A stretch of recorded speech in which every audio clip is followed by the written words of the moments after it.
And welcome, Hoosier fans, to this week's edition of Assembly Call Radio, where each week we discuss the most important IU basketball stories from the past 7 days.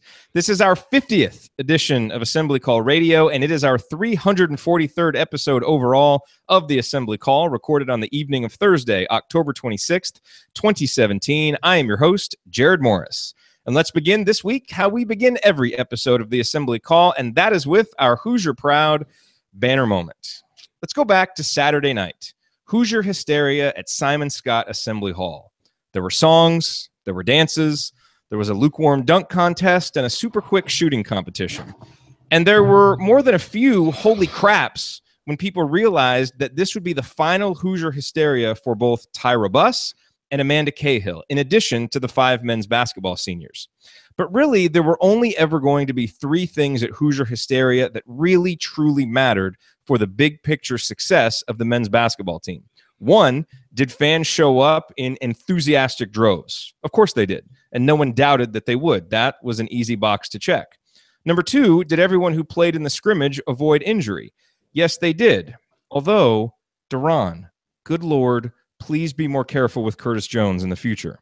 And 3, did Indiana move the needle with the many blue-chip recruits who were in attendance? And the answer to this seems to be a resounding yes. For example, Romeo Langford's father, Tim, sure seemed a bit more effusive in his praise for Romeo's official visit to Indiana than he did in comments after Romeo's visits to UCLA, North Carolina, and Vanderbilt. And if you missed that, make sure you get caught up at Inside the Hall. And all the chatter about Darius Garland since Saturday has been that Indiana might have edged themselves close to neck and neck with Vanderbilt, his current hometown school. Some chatter even suggests Indiana has passed the Commodores. When national recruiting experts like the Nashville-based Jerry Meyer are switching their crystal ball picks from Vandy to Indiana, followed by several others doing the same, it sure feels like a positive wind is blowing in the direction of Bloomington. Add in the enthusiasm shared in comments by Robert Finnessy, Demezy Anderson, and Jerome Hunter, and it's hard to call Hoosier Hysteria anything other than a mammoth recruiting home run for Archie Miller and his staff. So now we wait. What will Darius decide, and what will Romeo decide? All I know is this. If the widely shared picture of those two in their Indiana jerseys proves to be accurate foreshadowing for next season's backcourt, then the distance between Archie and his first banner is going to feel a heck of a lot closer. And, well, that is the definition of a banner moment. All right, now let me introduce my esteemed co-hosts for this week's show. The gang is back together again. Feels like it's been forever. To my left, we have one of the world's most respected bracketologists, and certainly tonight the most decorated bracketologist among our panel here, as well as the hopeful president of the Robert Johnson Fan Club. He is Andy Bottoms. Andy, what is your bottoms line from the past week in IU basketball? I appreciate the slightly veiled shot at me now that Tonsoni is not on. So that was well done. Well done, but there wasn't much of a veil about it, I don't think. Well, for those who didn't listen to the other one, perhaps it was veiled. At any rate, that being said, I think the biggest thing for me is really looking forward to the exhibition game. The hard part about the scrimmage, as we talked about before, after it was over, was, between the injuries and everything else, you couldn't get a really good idea of, you couldn't really construct a lineup that you'd probably see in a game, particularly one that, contained Robert Johnson and Juwan and Deron Davis with, kind of what you would expect a supporting cast of theirs to look like. So, Saturday's game will be our first chance to figure out what that looks like. And that to me is exciting. I think that to me gives a little bit better idea of where this team might really be defensively, what they want to do offensively.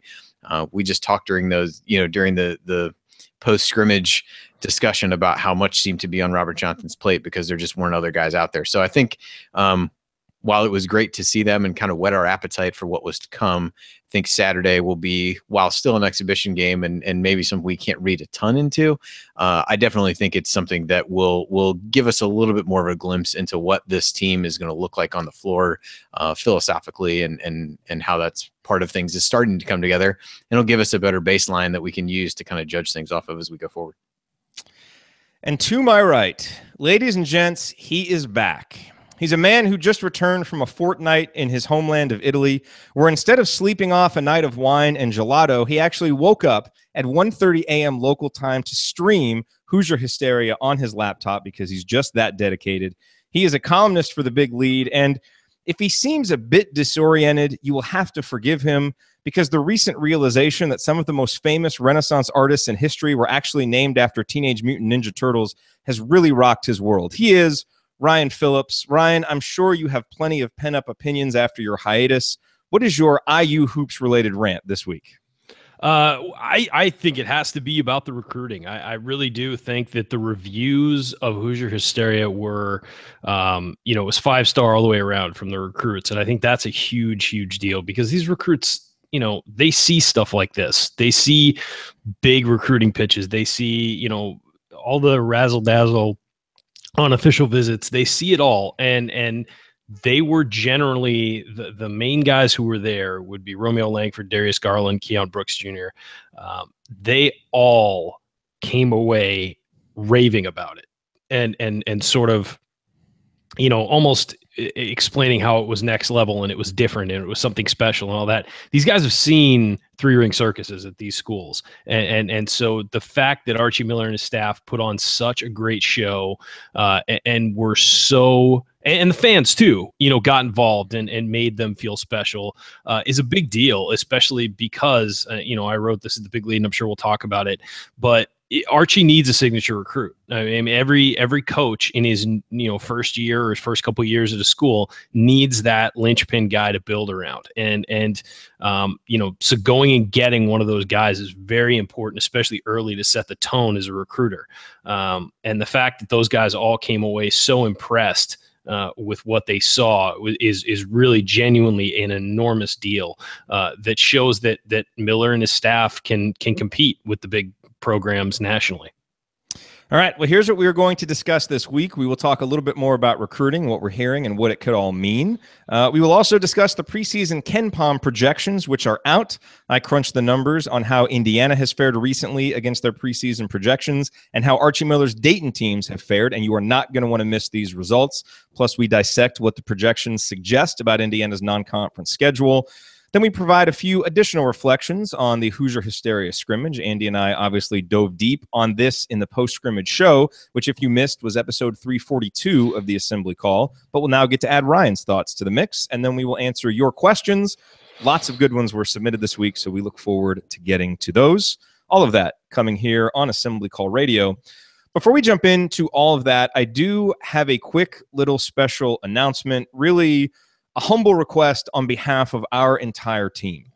Today marks the beginning of our annual preseason donation drive. Now, we are a fully independent production here at the Assembly Call, so we rely on the support of audience members like you to keep our show going and to keep our show growing. And while the support of our sponsors obviously helps, the majority of our support comes from our audience, and frankly, we like it that way. Because while our love for IU basketball is what got us going 7 years ago, what keeps us coming back year after year and motivated to keep improving the show is the relationship that we have developed with you, our loyal listeners and viewers. So if we have earned your trust and your appreciation for our IU basketball coverage, then we simply ask that you consider donating. Any amount helps, and we have set up 3 different secure donation options on our website, which you can find at assemblycall.com/donate.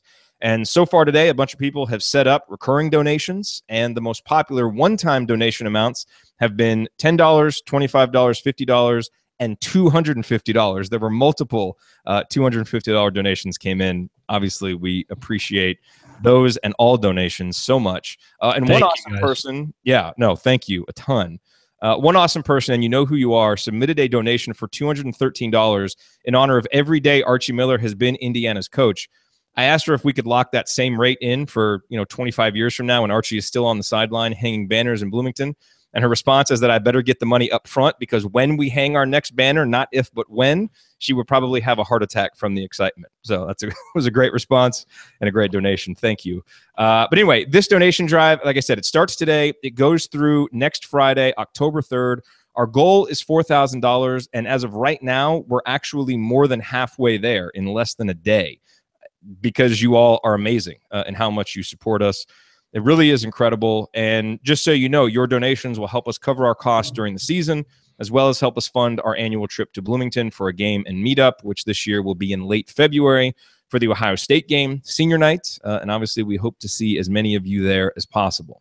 So again, The URL is assemblycall.com/donate. And if you enjoy what we do here at the Assembly Call, please consider supporting us with whatever amount works for you. Thank you. Thank you. Thank you. What were you going to say, Ryan? I have an announcement that I am donating my entire high dollar salary to the donation drive. So every paycheck I get for this show, going to the donation drive. You guys are welcome. We are $15 closer to our goal, ladies and gentlemen. All right. I never said it was a lot of money. You are listening to the Assembly Call. I'm Jared Morris here with Andy Bottoms and Ryan Phillips.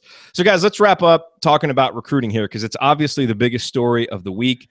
My guess is that you guys are hearing a lot of the same things that I am hearing. And, a lot of this is very public chatter. Like I mentioned in the banner moment, Jerry Meyer, switching his crystal ball pick away from Vanderbilt for Darius Garland to Indiana and for Romeo Langford to Indiana. You're starting to see some of that. And, look, we're going to have to see how it plays out.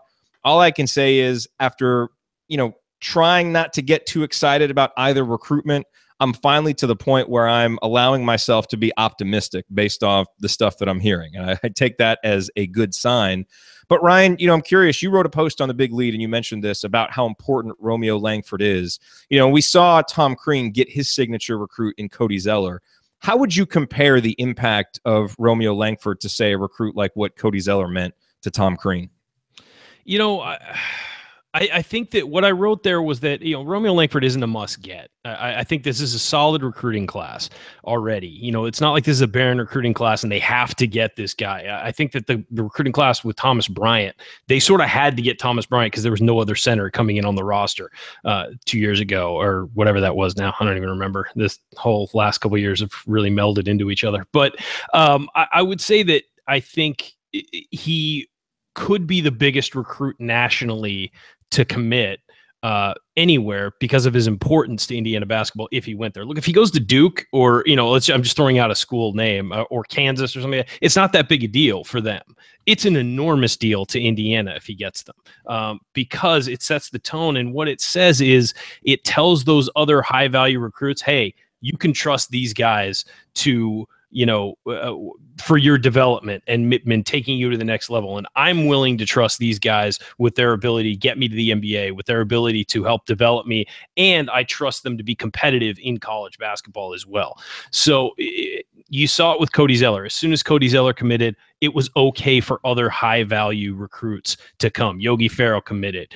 You got Troy Williams was sort of one of the, in the mix there as well. And there was just sort of a string of high value recruits that committed. Noah Vonleh's there.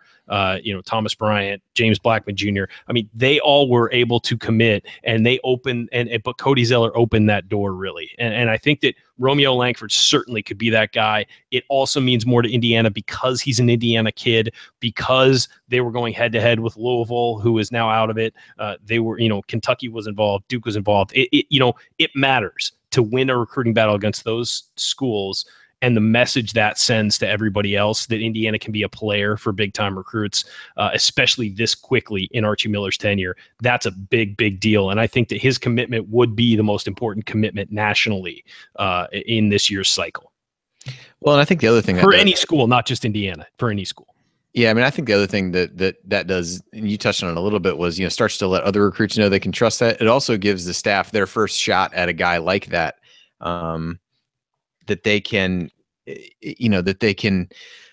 take those guys and help them reach the next level. And that starts to become a pattern as well. So not only can you trust them to go, you can trust them to get the recruits to where they want to be, even after they would leave Indiana. And so you don't get that chance until you get one or two of them in the door. And so these would be, the first opportunities to do that. And if they are one and done players, that can kind of, speed things up pretty quickly as you start getting more of those kinds of guys in and really adding those to what he's already built in terms of a good foundation that's there. The other thing to remember about the Zeller recruitment is he wasn't Crean's first big recruit. Tom Crean had landed Christian Watford and Maurice Creek, who were big-time 4-star recruits. And it's almost like getting those guys made it okay for Cody Zeller to come to Indiana. And then that made it okay for other guys. And the comparison I'm making there is, would Archie have been able to make up this ground this fast with Romeo if he didn't have Demezy Anderson and Jerome Hunter and Robert Finnessy locked down, and No. Race Thompson and Jake Forrester to show, hey, we've got good guys coming. You'll obviously come and be the top-ranked guy and, probably the guy that we're going to play through. But look, you're not the first one. Other guys have shown this too. And so I think there's even more parallels there. I agree that helps, but I think that you can get as many of those 4-star guys as you want, but when you get a guy that everybody in the nation wants and everybody in the nation is working for, it's a different level. No, I agree. It makes do. it more likely to get that guy that Sure. you've gotten some of the other guys. So Archie's built it well, is what I mean. I agree with that, but you've seen guys in the past and top coaches get a few of those 4-star guys, but once you get that next level dude, that takes things to a whole new level. It puts you in the mix for a whole other classification of recruit. That's why Darius Garland is such a big deal for Vanderbilt. If they get him, they can say, look, we've got a great academic school. We've got, a guy that we're building around here in Garland, and we clearly are able to, go after these guys and get a next level. That would change the game for Vanderbilt as well. So, these guys are that important to these individual schools, whereas this is just another guy for Duke or Kansas or whoever else that's going to come through, play, and then head to the NBA. So, no, I do agree with you that he's laid the groundwork to get a 5-star guy, but once you get that guy, that catapults everything to the next level. Yep. All righty. Like we said, the preseason KenPom numbers are out. I've got some numbers you don't want to miss, and Andy's a little concerned about what they might mean for Indiana's non-conference schedule. That is next. Stick with us here on the Assembly Call.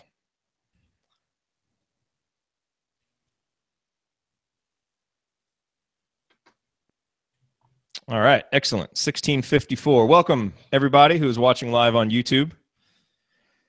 Awesome to have you all here. It was kind of cool seeing that the chat was like fully rolling before we even got the show started live. That's fantastic. Always great to see. Ryan, do you have any profound statements for the live viewers now that you are back? I'm exhausted. I'm so tired.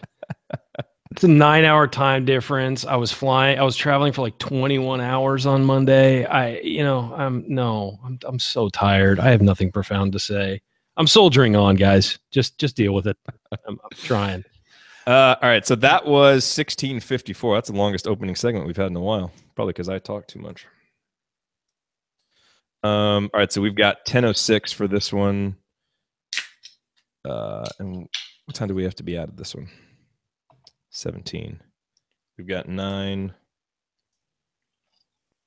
49. Yeah, 9:49. Okay. So 9:49, we got to be out of this. Okay. So Andy, I'll kick this off and run through these numbers real quick, and then let's discuss these. And if we need to hit the schedule stuff at the start of segment 3, we can do that because, Ryan, how much do you have to say about the scrimmage? I guess is the question. Because Andy and I have stuff, but we obviously did a whole post-game show on it. Not a whole lot, honestly. Okay, so we can... I can make a comment about it, but I mean, my comment would be that it's just you can't take much from it because it's kind of a show-off game. Let's face it. I mean, they took it seriously, but it's kind of, it's their first time in front of a crowd, so they're kind of showing off and they're kind of, not playing their best. So yeah, it's really. Right.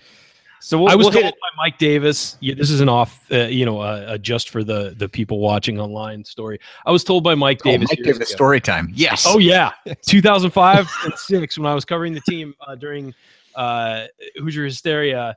We sat in a room. The IDS writer sat in a room with Mike Davis afterward, and one of the guys very seriously asked him, "So, what can we take from tonight?" And Mike Davis looked him in the eye and said, "Nothing." Just that was his answer.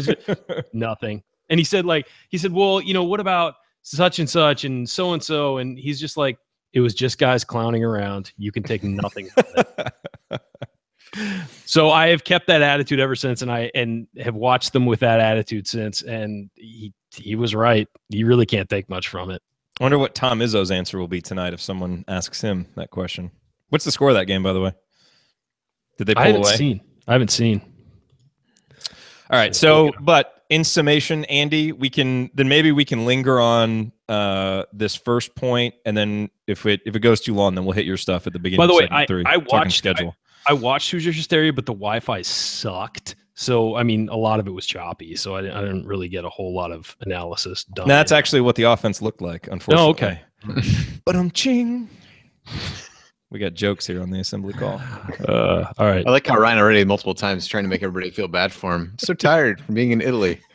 Hey, you know what? I tried to do my job. There was terrible. Maybe you should take a lesson from that. I tried to do my job. Regardless of the hour, I was on call. I also got up early. This is funny to a lot of you guys. I also got up early to watch the Notre Dame USC game, and I believe we saw the tweets. I believe we saw the tweets. Yeah, we referenced that on the show. So thanks for listening to the show as well. Great job on that. Yeah. Well, I had like 3 videos up. I couldn't listen to the show as well. Yeah. Well, you could have listened to it after during your 21 hours of travel. I mean, that's true. I could. Wi-Fi just wasn't good enough to download. Probably. I had to guess. Can y'all tell that we haven't talked in a while? We can't even get to the second segment. We got. All right, let's go. Second segment. Let's go. That was awesome, though. We just move quickly to the airing of grievances, and then we can just move on. Feats of strength will be between the next break between the next segments. All right. Okay, 9:49 here. All right, here we go.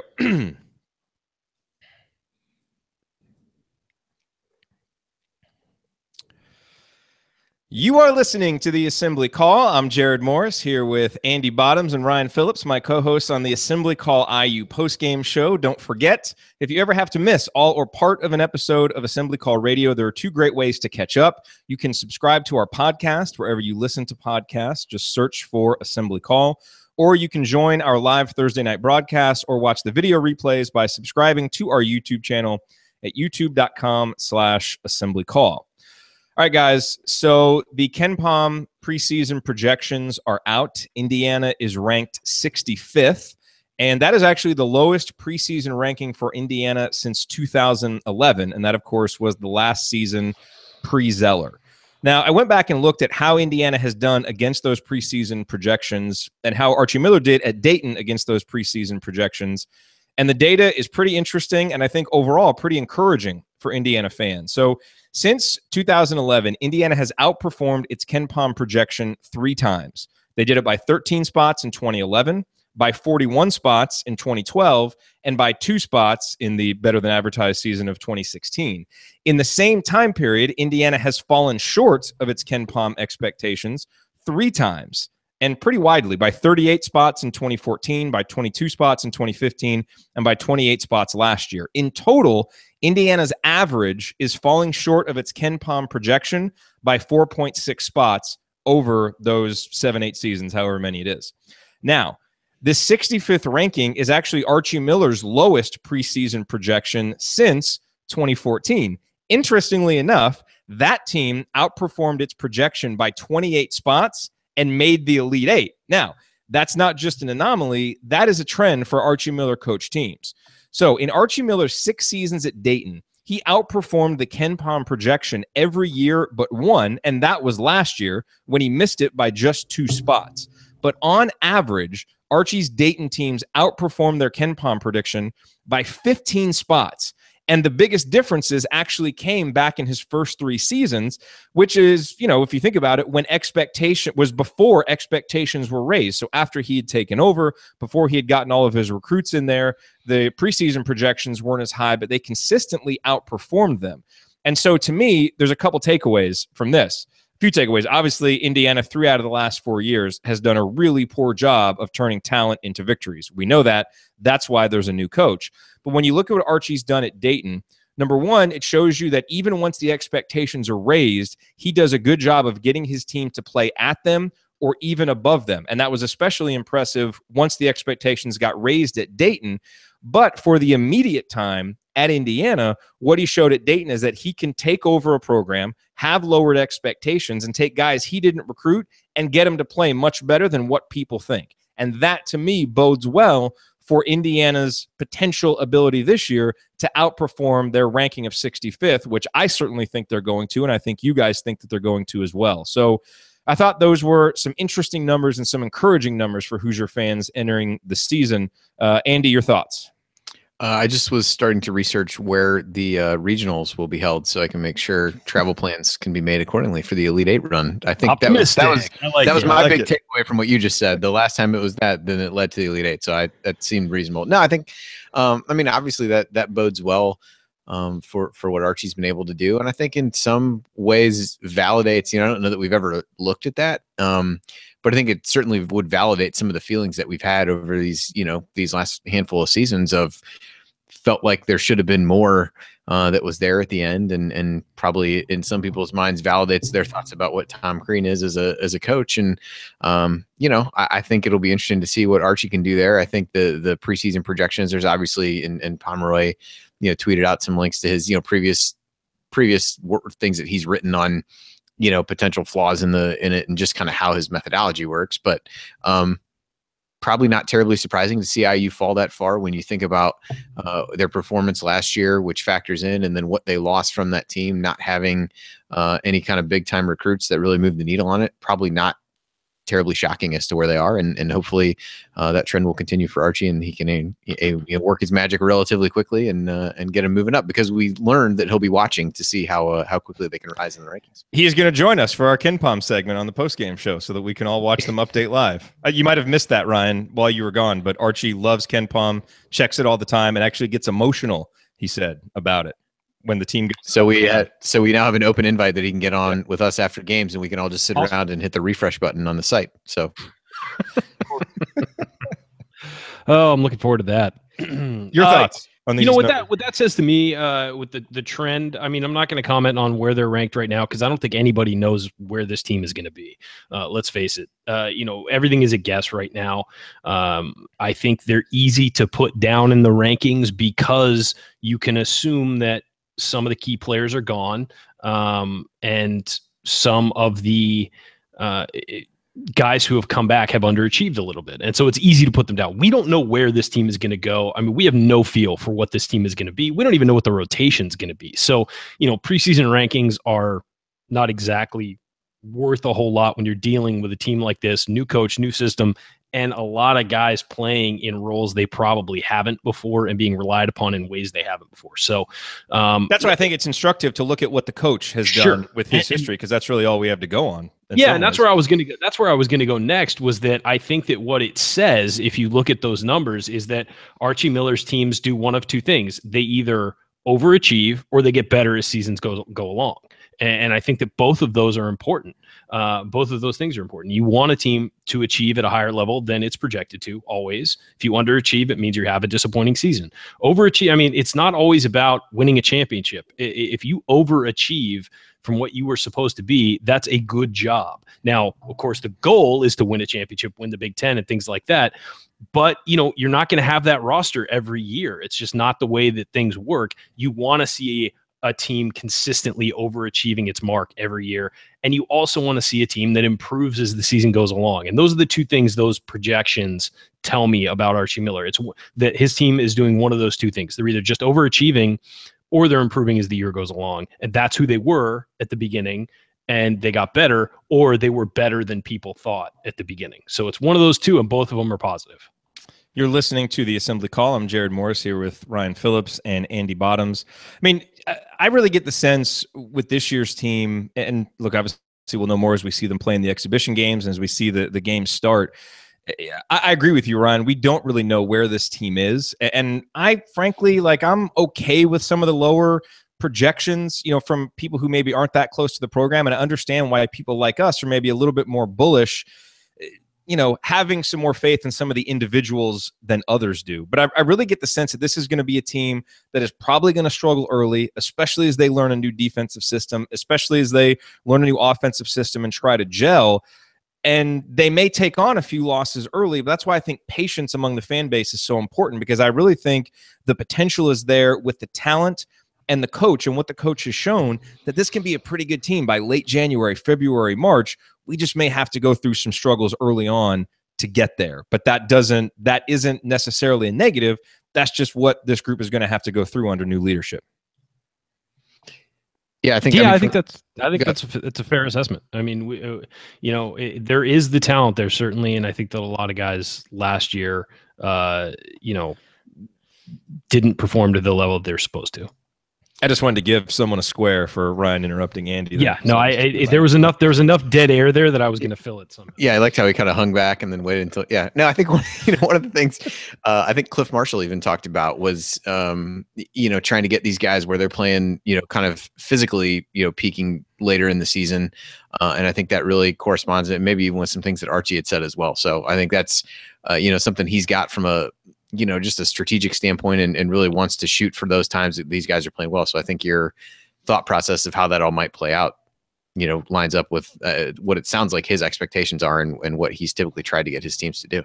All right. So Andy, we don't have enough time in this segment to talk about the non-conference stuff, but let's hit that in the next segment. But in about 30 seconds, do you want to give kind of an overview of how those projections maybe impact what Indiana's non-conference schedule looks like now? Yeah, I mean, I think in large part it reaffirms some things that we already knew. There's 4 really big games on the schedule, and those teams all rate out really well. But I think as you start to get more numbers around some of these other teams, there's, I think it just shifts even more importance onto those 4 because there aren't a lot of quality wins to be had in the remaining 8, I believe, non-conference games that are out there. Yeah. All right. Well, coming up on the assembly call, we will pick up that discussion and analyze Indiana's non-conference schedule. And then we will also jump in, talk a little bit more about the scrimmage. And we have a ton of questions from you. We'll get to those next as well. Stick with us.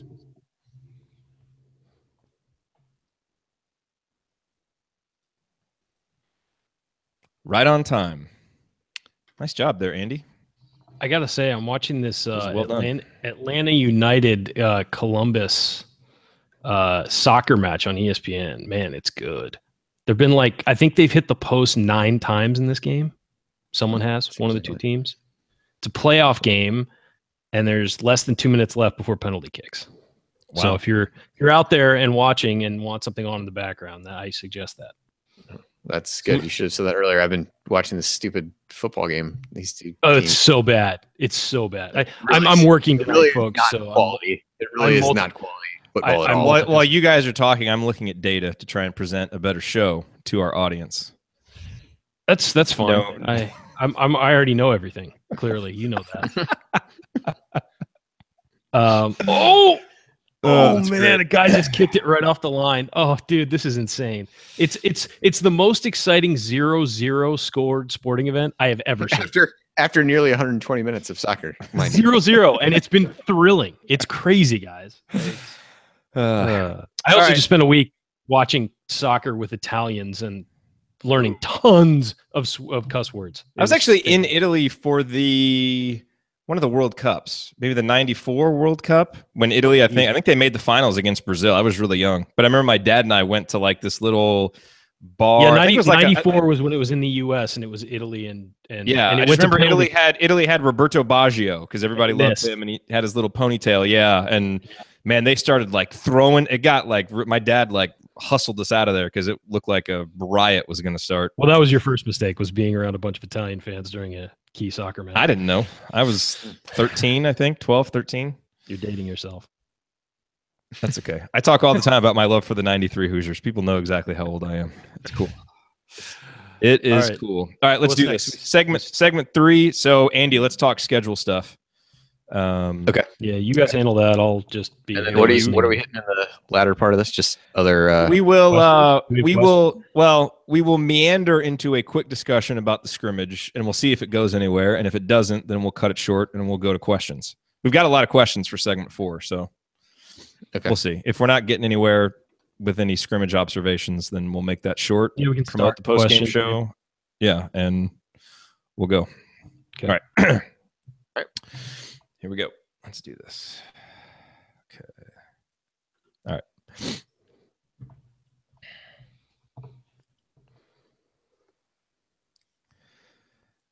You are listening to the Assembly Call. Go to assemblycall.com/join right now or whenever it's convenient to learn how to subscribe to our email newsletter. Because if you want to get more out of being an IU basketball fan, then you need to be on our newsletter list. You will get our weekly 6-Banner Sunday news roundups, as well as our post-game analysis emails once the season begins, which is coming soon. It is all free, and it will make you a smarter IU basketball fan. Again, the URL is assemblycall.com/join. Unless, of course, you're like Ryan and you already know everything, and then you don't need to be on the email list because there's nothing else that we can teach you. Yeah, I'm Jared why Morris. would you do that? Here with Andy Bottoms and Ryan Phillips, my co-hosts on the Assembly Call IU post-game show. Andy, let's go back to you, and let's pick up the discussion about the schedule and kind of what your analysis has turned up here now that the KenPom projections are out. Yeah, so basically what I usually try to do as things get closer to the season is try to take a good cross-section of the preseason predictions. So whether those be magazines, different online outlets, things like that, and just kind of average them together, thinking that in the end teams will probably shake out about where those would suggest. So, I think as we all knew going in, there's really those big four non-conference games between Duke, Louisville, Notre Dame, and Seton Hall, and all those teams are top 30 KenPom teams in the projections, top 30 in the CBS rankings that Matt Norlander put out this week. And really, as you look at those games are every bit as big and as important as we thought they would be. I think, Duke, a consensus number one. I haven't seen anything that doesn't have them picked, first in the ACC. Louisville is a little bit harder to get a read on, and I think everybody's struggling to figure out where they should shake out. Both. How's that, Andy? Well, interestingly, has there been any news about them in the offseason that I have missed? No, Rick Pitino is just going about his business, just like a normal guy. With a quick 15-second Google search, I'm sure you can find out what you need. All right, I'll take it. I have been out of the country. Yeah. Oh, absolutely. So, they're one that's a little bit hard to figure out. I think, that Brian Bowen not being on the team, in addition to all the other things swirling around them, are puts them in limbo a little bit. I think Notre Dame, in a lot of cases, picked to be fourth, fifth in the ACC, and then Seton Hall, typically in the mix for behind Villanova. I've seen seen things have them as high as second, others as low as fourth, but there's a pretty clear top four in the Big East. But again, kind of a top 30 team by any measure. So I think the importance on those games is really magnified though, because if you go 0-4 in those games, which we certainly hope won't happen, there really isn't a lot left to kind of pick up the pieces with. As you look, I tried to rank these in some order. Kind of the next best team is in Eastern Michigan. That's right around, it's 146 in KenPom. They're picked to be third in the Western Division of the MAC, a league that's ranked 16th by the preseason Pomeroy rankings. That's really the best one of them. You've got Indiana State, who's averages out to be about 8th in the Missouri Valley. Could be a middle of the pack team, maybe a little bit higher than 8th, but likely not to be a top tier team there. But apparently beat Illinois in a secret scrimmage. Well, that's according to Twitter reports. Well, that's might speak to Illinois as much as it does anything. So yeah, they could be better, but again, I'm not sure if they end up being, can they finish fourth in that league? Maybe, which would be a pretty good win at that point. But they're around 200 in KenPom. IPFW is ranked, a little bit higher in KenPom, around 150. They're picked right in the middle of the pack in the Summit League. Arkansas State, kind of middle of the pack in the Sun Belt, right around 200 in both sets of, CBS and KenPom. Tennessee Tech, middle of the pack in the OVC, around 230th in both. Then you get to teams like South Florida, which is a unanimous last place pick for the American Athletic Conference. So a good conference, ranked 7th in KenPom, but they are not expected to be good at all. Youngstown State. They're basically Rutgers. Yeah, basically, except if South Florida actually has a decent football team. So I was going to make a joke about Purdue losing to Rutgers, but Purdue actually losing to Rutgers, it really needs no further explanation. So, you've got that. And then Youngstown State, middle of the pack on the horizon. And then, Howard, the MEAC is typically one of the worst conferences, and they're picked, middle to kind of lower half of that league. So IU could very easily win all 8 of those games, and I would certainly hope that they would. It just becomes really important to win one of those 3. And I don't know which one, seems most likely. Jared has gone on record as predicting the Duke one as the win. So if you win that, everything else is gravy at that point. But I do think it's a storyline to watch between those and a couple early season Big Ten games against Michigan and Iowa, who are both, kind of top half teams in the league. Those are going to be pretty important just to kind of get some momentum as they get into the meat of the schedule. Number 1 team, counting on a lot of freshmen coming into Simon Scott Assembly Hall. Bring it on. Exciting, right? So let me ask you this, Andy. I mean, is this a little, because look, this schedule is better, right? You only have one sub 300 team. Your 200 teams, they're at least not like in the 280s. They're kind of mid-tier 200 teams, and you've got a few kind of hundreds mixed in there. So this schedule is better, although it's not quite maybe as better in terms of like the initial rankings as we thought.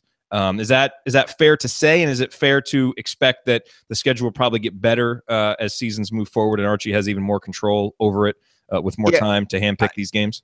I would definitely say so. I mean, it sounded like even in some of the things that we heard that it was a challenge to put together the schedule on the timeline that they had. So what I think they did in large part was take teams from reasonably good leagues. I mean, as I look through the league rankings on KenPom, there's very few that are outside of, there's 32 leagues, I believe. And so, all but 2 of these are from top 18 leagues. So I think that's a positive because, the RPI is based on who you beat and who the teams you beat.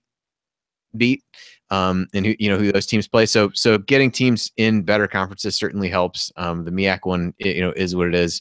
But there are fewer of those kinds of games, which I think is important. I think if things, and you just have to hope at some point that one of these teams overachieves and gets more toward the top tier of these leagues, at which point it becomes a good win. If they end up where they show as being now, you've probably got a pretty big, chasm between, these top teams that you played and then everybody else, where you might not have very many other top 150 type wins against these teams. You might have a lot of these teams ranked in the 150 to 250 range, which again is a far cry from the sub 250 teams that we've seen in the past. But I would agree with you that probably not as good as we would hope to see in years moving forward.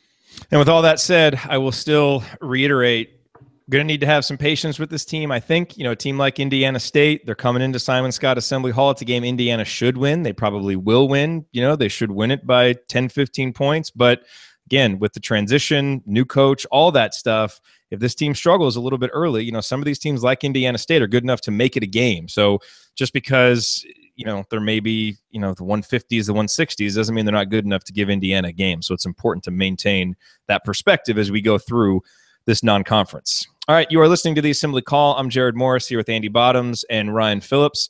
Now we're going to transition to a few lingering observations from the Hoosier Hysteria scrimmage. Obviously, Andy and I dove deep on this in our last episode of the Assembly Call, number 342. Yes, we did a post-game show for the scrimmage because that's how crazy we are for our Hoosiers and how excited we are for this season.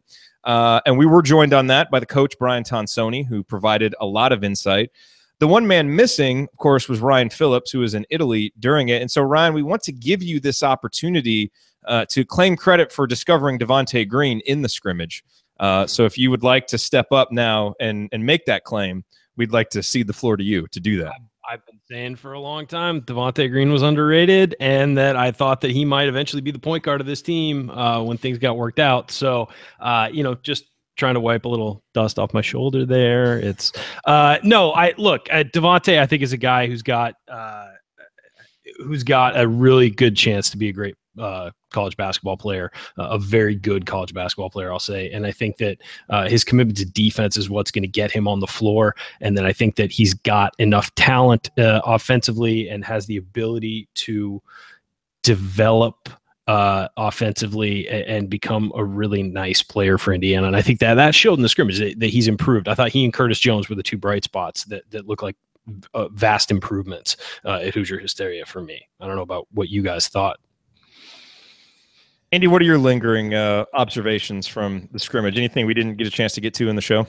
No, I mean, I think looking back on it, I think Devontae to me was really the biggest takeaway, because I think you could very easily create a scenario that he either works his way into the starting lineup in relatively short order if he keeps that up, or at the very least becomes a very reliable ball handler that you could bring off the bench and really feel confident in. So I think those are the positive things. I think as you continue to hear, Archie talk about him and things like that, I think he's the kind of guy that, Archie really likes, and the guy who's probably got the biggest opportunity to get to play a lot more than maybe we would have thought he would have, as we, kind of led up to it.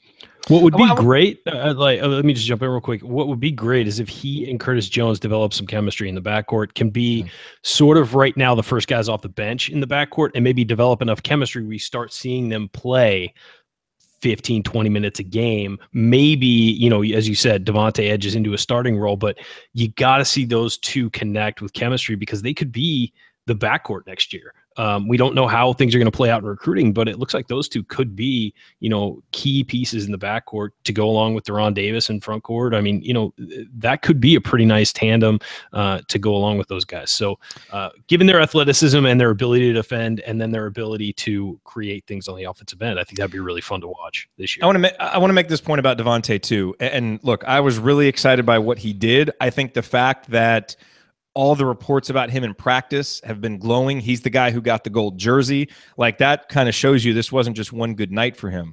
But I think it is important to remember that, in Indiana's televised practice last year, he was kind of the breakout star and played really well. And I can't remember where I heard this today. I listened to a whole bunch of Indiana content today. So this might have been Alex Bozich or Jeff Rabjohns or somebody said this on a podcast. So I apologize to whoever I'm lifting this from.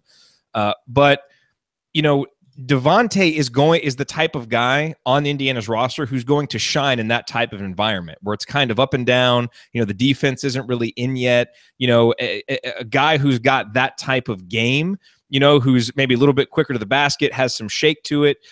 He's going to shine in that environment, whereas some of what he did may not necessarily translate to a regular season game if he doesn't make some of the adjustments that we talked about him making after last season. So, I'm as excited about Devontae as anybody. I think he's really showed that he's going to push for minutes. But I think we might be getting a little bit ahead of ourselves, saying he's ready to start right now. I think it still would be a good idea to ease him in, let a senior like Josh Newkirk take that responsibility early, and then let's see what Devontae can do and give him more and more responsibility as we go. And look, if he proves that he can take what he's done in the practice court and in that scrimmage into regular season games with more consistency, because that was the key last year. We saw flashes. It was all about the consistency. Then I agree, and I think he's a guy who's going to be a huge part of this team's, the present play for this team and its future. But I just think we need to calm down just maybe a tad from a scrimmage. Since when are you the wet blanket on enthusiasm? Jeez. Well, I mean, what happened I was thinking the same thing. I'm just trying to be a little bit realistic. That's all. That's all I'm saying. I'm excited about him too, but I'm just that saying, has never been your shtick. It's not shtick. It's just I don't know. You haven't been around, man, and we're all a little off kilter. I don't know what I'm supposed to do here anymore. We need guy is a kid, and his expectations just go right down the tubes, man. I don't. Something about late nights and a lack of sleep do that to somebody. I swear. Yeah, but you don't hear me complaining about it. It's clearly coming out in other ways, right? All right. Okay, this segment is off the rails. We're going to our final segment. We've got a lot of great questions from you. We are going to answer that next in our final segment here on the Assembly Call. Stick with us.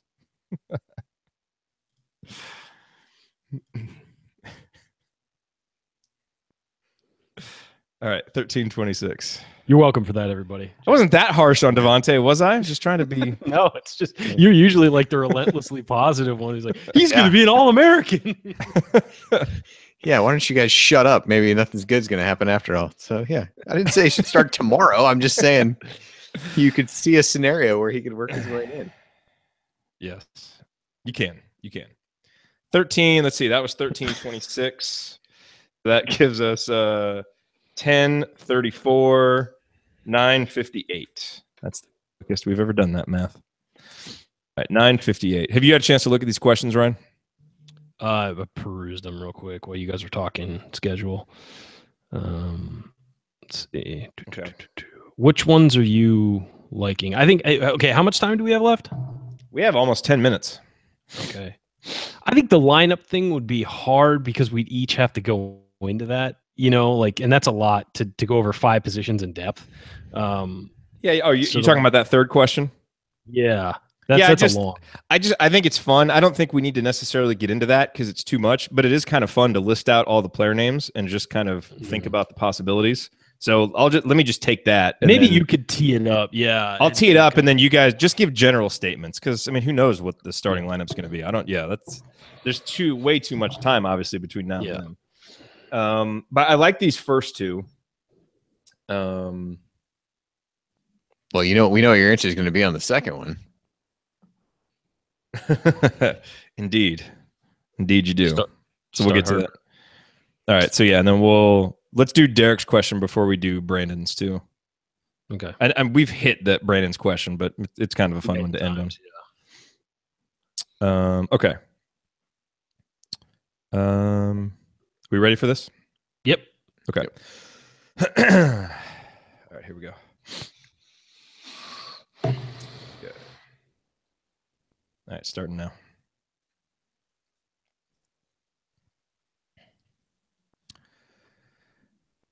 You are listening to the Assembly Call. I'm Jared Morris here with Andy Bottoms and Ryan Phillips, my co-hosts on the Assembly Call IU postgame show, wrapping up another edition of Assembly Call Radio. And we have reserved this final segment for your questions.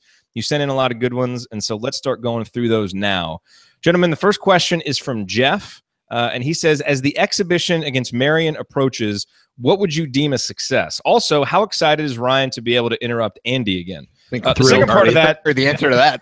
Yeah, pretty excited, clearly. Yeah, no, thrilled. So I think you guys know my standard answer on this because it's the same thing I say for all exhibition games. Just get out of it healthy. That's what I would deem a success. Everybody healthy, get some good work in. That's kind of the main thing. And obviously you want to win the game too and not have some, sky is falling moment. But even if you lose, the most important thing is just keep everybody healthy. So that's what I would deem a success. Ryan, what's success for you against Marion? I'd like to see some offensive continuity, some flow, and maybe they don't even have to, it's not even scoring points or making shots or anything like that. It's just to look like they know where they're supposed to be. Because that would tell you that maybe they're further along in learning the system. Because that's going to be it all year for through December. It's going to be, how are they learning the system? How are they progressing? How are they fitting into their roles? That's going to be a big deal this whole year since it's the first year with a new coach. So I would say, some continuity, maybe looking like they know where they're supposed to be defensively as well with a new defensive system, utilizing the pack line. Do these guys have the instincts for it? Do they know where they're supposed to be? Are they helping to the right spots? All that. So, it's a lot more visual stuff than actual points, numbers, statistics, any of that. Just looking that they're in the flow of things and that they look comfortable and maybe that they're finally, settling in. And after your long absence, you clearly cleared your entire schedule to be there with us for the postgame show, correct? Yeah, no, seems like that'll be all right. Stay around off air for the real answer. Andy.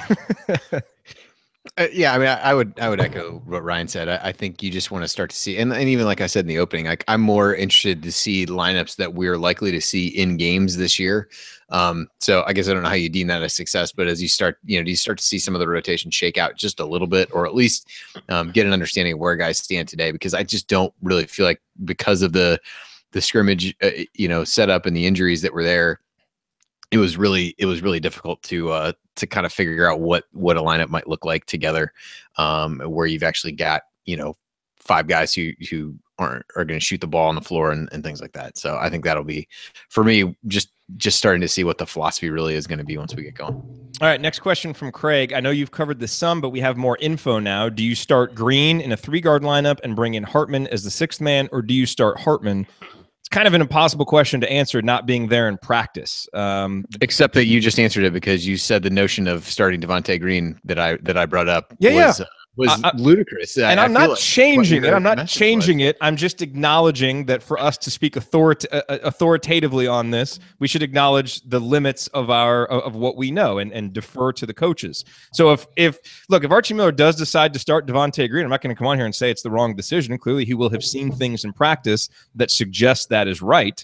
But just knowing what I know and kind of deferring to seniors, I would start Newkirk and I would put Hartman in the lineup too, but we don't know what it'll look like. Maybe you need a senior like Hartman to stabilize the bench and he ends up, playing better off the bench. We don't, we'll have to see how all of that shakes out. I think, my answer to Craig would be, we do have some info, but I'd like to have even more info before we answer this. And my default answer is still going to be to Newkirk. Do you guys feel strongly either way? Hartman, you mean? Yeah. Sorry. Yeah. To the seniors. No, I think that Hartman should start. I think that the question for Green will be Newkirk. Does he start over Newkirk? I think the Hartman's got to be in the starting lineup. I think that he has shown enough, if he's healthy, he's shown enough in his years here that he's a very solid Big Ten player, and he's a guy who can help you get wins by doing all those Colin Hartman things that we've talked about for years. So yeah. I think that you've got to start him. Whether or not Devontae Green eventually works his way into the starting lineup is a different story. I mean, Curtis Jones could work his way into the starting. We don't don't know how it's going to play out. But I would say I think that I think that it's Colin Hartman's going to be in the starting lineup when things open this year. Andy, any further thoughts? Yeah, given some of the comments about wanting to play through Hartman a little bit more on the offensive end, I definitely feel like he would have a leg up on that. And I think, again, we'll start to see defensively, but, where the pack line, you're sagging off a little bit with some of these guys. I don't know that you need another guy that you really is more suited to, really kind of pressure the ball. I don't know that you really need, 2 to 3 of those guys out on the floor at the same time, the way that is my understanding of the way the defense is likely to look. Yep. All right, let's go next to Derek's question. And so Derek says that we are picked so low because of the losses, obviously the player losses, mainly points. And he's wondering statistically, what did we lose? Points plus rebounds plus assists versus points allowed and turnovers, etc., plus or minus. Andy, you looked at this from a plus minus perspective, and I thought this data was pretty interesting, and all caveats for the limitations of plus minus. But for a quick look at what Indiana is missing off of last year's team, I think it provides some interesting data. So what did you find here in response to Derek's question? Yeah, so basically I took, what I used to do all the lineup analysis last year, which I actually thought I just kind of toward the end of the season just gave up on because the season was so miserable. But apparently back then I stuck to it and got through the entire season. So I did this for the whole season. But, basically just tried to look at the plus minus over the entirety of the season. So again, we can kind of say it's not the greatest thing to use over the course of a game, but over the course of a season, it's obviously bigger sample size, some of those kinds of things. And I looked at it as kind of a plus minus per minute, because obviously guys who are just playing a lot inherently might have the chance to rack up gaudier numbers. So if you looked at it on a per minute basis, OG was the top guy. I think part of that is some of the competition that they played when he was in there certainly speaks to his overall importance. Tim Priller was actually second. So many of your views on him have been vindicated by this data alone. And so anyway, those were some glorious minutes against Purdue and Northwestern. That's another one you probably threw out. But guys 3 through 6 were Zach McRoberts, Deron Davis, Devontae Green, and Robert Johnson, and all of whom, McRoberts was really pretty high. I think that speaks to a little bit of what he was able to do defensively. The Deron Davis thing to me wasn't super shocking. Devontae was a little bit surprising, and then Rojo was kind of the guys who played a lot over the course of the entire season, the one that ranked the best. And so then you had Blackman was 7th. Bryant was actually 12th. So of the guys that played a lot of minutes, he was the only guy worse on a per minute basis for plus. Surprising that he was that low. Well, he had to play so much in bad situations, though. I think that speaks less about Thomas and more about the rest of the starting lineup as well.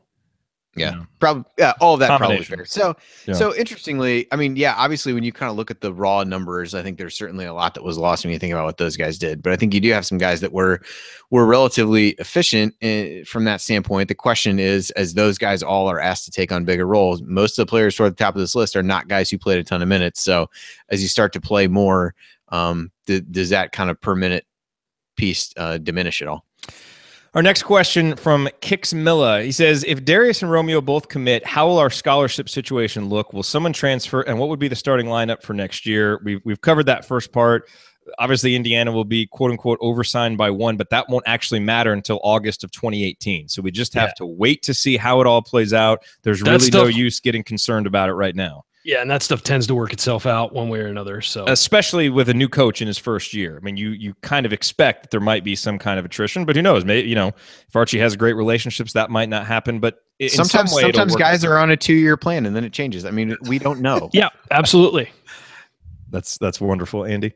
But what would the starting lineup look like for next year? I don't know what it would look like, but I did just kind of list out all the players who would be on the roster, and it's really fun to look at. So at kind of a point guard position, you would have Darius Garland, Devontae Green, Robert Finney, and Al Durham. At your shooting guard position, you would have Romeo Langford, Demezy Anderson, and Curtis Jones. At a small forward slot, Jerome Hunter and Justin Smith. At power forward, Juwan Morgan, Clifton Moore, and Race Thompson. And at center, Deron Davis and Jake Forrester. That is a loaded lineup. I don't even know how you would start to divvy up the starting spots there. Obviously, you'd go with experience, and you would expect Darius and Romeo to start. But wow, final 30 seconds. Any just thoughts or daydreams about that roster of players? I think half the audience just passed out from hearing that. Yeah. That feels like a good problem to have. I don't, that's pretty much how a great problem. That is not a problem. That would be an amazing roster. So and look, at that point in the show, right? Yeah, and at that point, I think the key is just everybody buying in and everybody having a team first attitude and doing what it takes to win, because certainly the players, the roster would be there to do it. All righty, well, that will do it for us on this week's edition of the Assembly Call. If you want to see us do the show live and be part of the live chat, join us at assemblycall.com on Thursday nights for the live broadcast of our Assembly Call radio recording, or you can always subscribe to our podcast by searching for Assembly Call wherever you listen to podcasts. And don't forget to go to assemblycall.com/join to join up for our free email newsletter. Thank you for listening. We will be back to talk IU hoops again with you next week. Until then, keep your elbows in and your eyes on the rim, and go Hoosiers.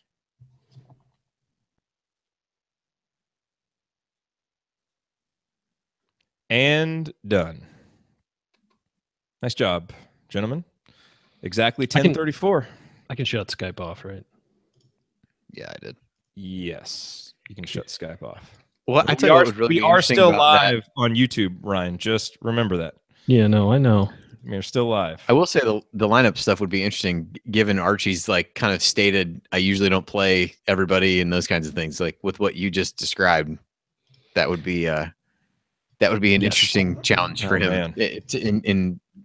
I mean, he also maybe hasn't had the luxury of like having to think about playing that way. So I'd be interested to see how that might change. But that was the one thing I thought of when you were kind of running that down. It's like theoretically all of these guys could get, playing time, but how does that actually work? Yeah, I would love to see. It'd be a great problem to have. I'm one of those. I'm totally good to find out. I don't. Yeah. All right. Fun show. It's good. Good having you back, Ryan. No, hopefully I'll be more attentive next week. Seriously, guys, so tired. Oh my God. You did a great job. I appreciate that. I on the flight home, I couldn't sleep at all because it was the middle of the day and I was heading west. So like it was the middle of the day the whole time. It was really weird. And then I finally showed up in San Diego and it was like 9:30 and it was 85 degrees out and humid. I was like, oh, I just want to die. It was as bad as it gets. And the next day I woke up and it was 101. So yeah. Life in San Diego is rough. Oh, it's the worst, right? Well, you're going to be here soon, right, Jared? No, we're not taking that trip. You found out I was going to be here? No, and actually we're going to have to figure out the scheduling on that because I'm going to have to miss a couple games in December because my sister-in-law is getting married. Oh. So, yeah, she's getting married the day of the Michigan game, so I'm definitely going to have to miss that show. And then I think we're going to be on a cruise for the Louisville game. So, not obviously, I don't like missing games. But you're going on a cruise instead of visiting San Diego? Well, yeah, because we could only take one trip, and this all came up kind of last minute.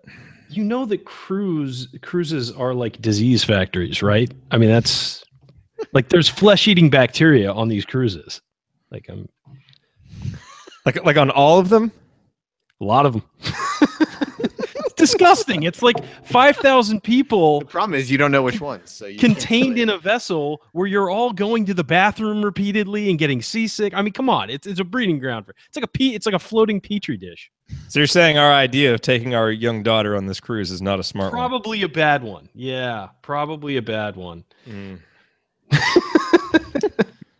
I mean, not to get in your head. I did buy the trip insurance, by the way. It's probably worth doing. Yeah.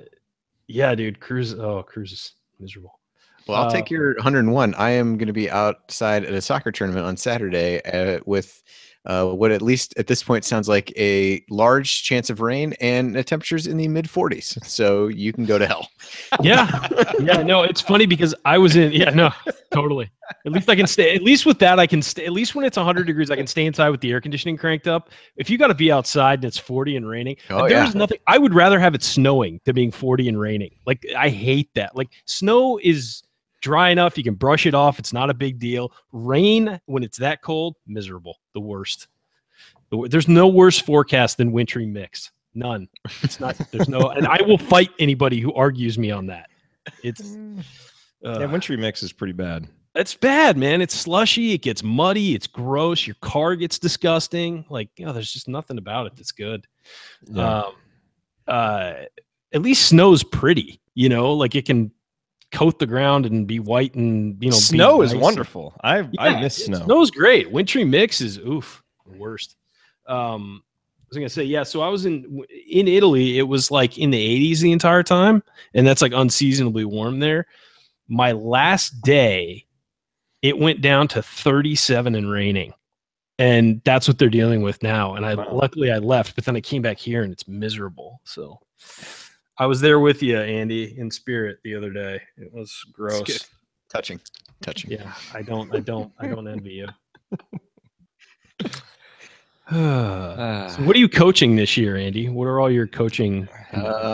I'm coaching both girls, so those games that Jared mentioned did not jive well with our schedule. So I have Mallory's first grade team of first graders. So that's in soccer, yeah. No, this is basketball. Okay, I thought soccer is really over. No, I didn't coach any soccer this year. Okay, I wasn't sure. I just yell from the sidelines with the other parents. It's totally fine. Profanity, so pounding beers. No, neither of those things. I did get the referee to audibly laugh during one of the games. Like they made a really bad call and like an out of bounds play, and in terms of like who they said it went out off of. And so they did a throw in and it hit off the other team and went out of bounds. So our team got the ball back and I yelled out, "Ball don't lie." And he started laughing in the middle of the field. So that was good. So, try to like the guy, the guys like, they're like, "Dude, I'm a volunteer official. Leave me alone." I didn't really give him too much of a hard time about the original call, but it was, so it was good. So no, it's just basketball. So Mallory has her team. We've had 3 practices. It's a riot with 9 first graders who've never played before. And then I'm just helping with Hannah's team. So I don't have to do too much for that. And they need a little bit less instruction. So we'll see. No games yet. First games are next weekend. So that should be entertaining at the very least. Absolutely. Anyway. All right. I think it's time to wrap up. We will be here. We will have a post-game show after the Marion game. So join us Saturday night. That game tips at 7 o'clock Central, 8 o'clock Eastern. So it'll be a late one, but we need the preseason reps. So let's just try and make it out of that show uninjured and absolutely show a little chemistry, and we'll be closer to ready for the regular season. Continuity is important. Yeah, that's right. We have no excuses. We've got the same team. There's no new coaching or anything. True. Yeah, but clearly you have a new attitude. So I don't. It's like dealing with a different guy. Yeah, the runner has gotten his head over the offseason. They told him truly to get to the next level, he can't be so positive. So you gotta. Did you miss the part where I reiterated my prediction of our win over Duke? I haven't. I did hear that. That. Oh man, that'll be interesting. All right, guys. Yeah. All right. Get out of here too. All right. Sounds good. Thanks for being there, everybody. We will see you all next Thursday and Saturday night. That too. Yeah. Later, guys. Have a good one.